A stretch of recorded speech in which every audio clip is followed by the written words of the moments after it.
Grabando, bienvenidos a la mega historia.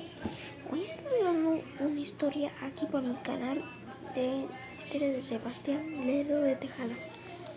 La historia de Sebastián Lerdo.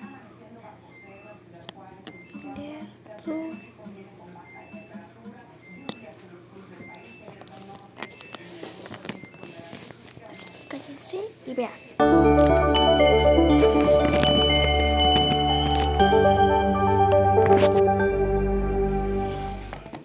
Sebastián Lerdo de Tejada y Corral nació el 24 de abril de 1823 en Jalapa, Veracruz. Hijo de Juan Antonio Lerdo de Tejada y Concepción Corral, hermano de Miguel Lerdo de Tejada. En su infancia trabajó en la tienda de su padre en su natal Jalapa. Estudió gramática y ganó una beca para el Seminario Palafoxiano de Puebla, donde casi se ordena como sacerdote, pero al final, no lo hizo para estudiar jurisprudencia en el Colegio de San Ildefonso. Después de graduarse, trabajó un tiempo como profesor de la institución y posteriormente rector de 1852 a 1863. Fue magistrado del Supremo Tribunal de Justicia y al mismo tiempo ministro de Relaciones Exteriores en el gobierno de Ignacio Comonfort, cargo que solo tuvo por un breve periodo. Durante la Guerra de Reforma, se opuso al mando de los conservadores en la Ciudad de México, aunque no de manera tan ferviente como lo hacía su hermano Miguel, quien era uno de los más importantes liberales del momento y creador de la Ley Lerdo, de la desamortización de las fincas rústicas y urbanas de corporaciones religiosas y civiles.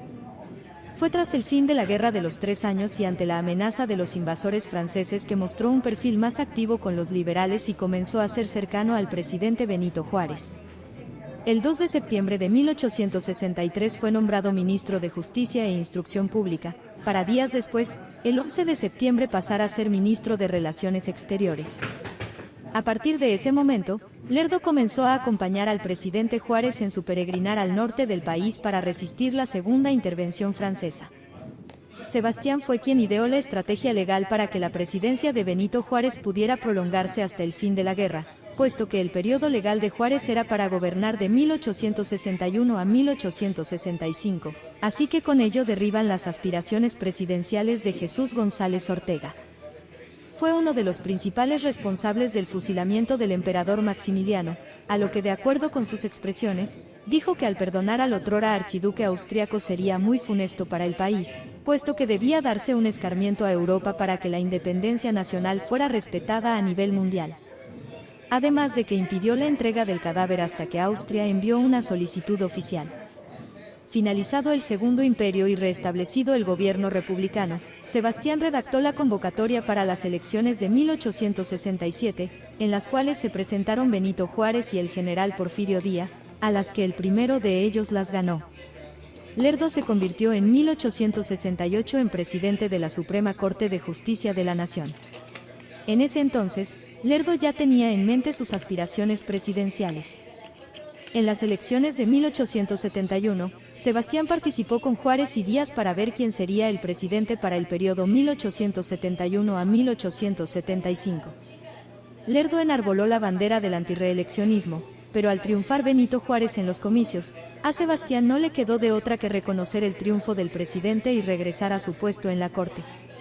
Por su parte, Porfirio Díaz se levantó en armas con la proclamación del Plan de la Noria, rebelión la cual perdió fuerzas rápidamente. El 18 de julio de 1872, el presidente Benito Juárez muere a causa de una angina de pecho, por lo que, de acuerdo con las disposiciones de la Constitución de 1857, Sebastián Lerdo de Tejada, presidente de la Suprema Corte, tomaba posesión como presidente interino de los Estados Unidos mexicanos.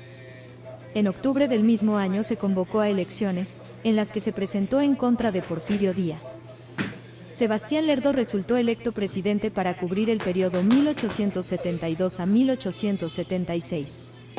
En su gobierno comenzó un proceso de pacificación para el país, el cual no ocurría desde la Guerra de Independencia. Sofocó rebeliones armadas como la de Manuel Lozada, quien se levantó contra el gobierno desde Tepic, Jalisco, exigiendo una reforma agraria. También en su gobierno las leyes de reforma fueron elevadas a la Constitución y además fueron expulsados del territorio nacional los jesuitas y las Hermanas de la Caridad. reinstauró la Cámara de Senadores e inauguró el ferrocarril México-Veracruz. En el ámbito financiero logró obtener inversiones de capital extranjero provenientes de Reino Unido y Francia y evitó lo mayor posible recibir capital estadounidense. En septiembre de 1875, fue miembro fundador de la Academia Mexicana de la Lengua. Llegado el año de 1876, las elecciones presidenciales tocaron una vez más las puertas de Palacio Nacional. Don Sebastián deseaba mantenerse en el poder por 4 años más, así que se presentó de nuevo en los comicios como candidato. Los resultados electorales favorecieron una vez más a Lerdo de Tejada, quien fue declarado presidente electo por los diputados para cubrir el periodo 1876 a 1880 y venciendo por segunda ocasión consecutiva a Porfirio Díaz. El Poder Judicial, liderado por José María Iglesias, declaró que esta elección fue fraudulenta, por lo que desconocían los resultados que favorecieron a Sebastián Lerdo.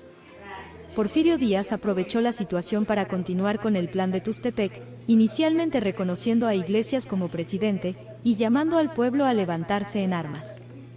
José María Iglesias decidió no pactar con Díaz, por lo que desconoció los puntos del plan. El 16 de noviembre de 1876, la revolución de Tustepec triunfó definitivamente en la batalla de Tecoac, por lo que Sebastián Lerdo de Tejada se vio obligado a renunciar a la presidencia el 20 de noviembre, para huir posteriormente del país. Los años siguientes, Lerdo vivió en la ciudad de Nueva York, hasta que murió el 22 de abril de 1889. Por órdenes del presidente Porfirio Díaz, sus restos fueron trasladados a la Ciudad de México y sepultados en la Rotonda de las Personas Ilustres.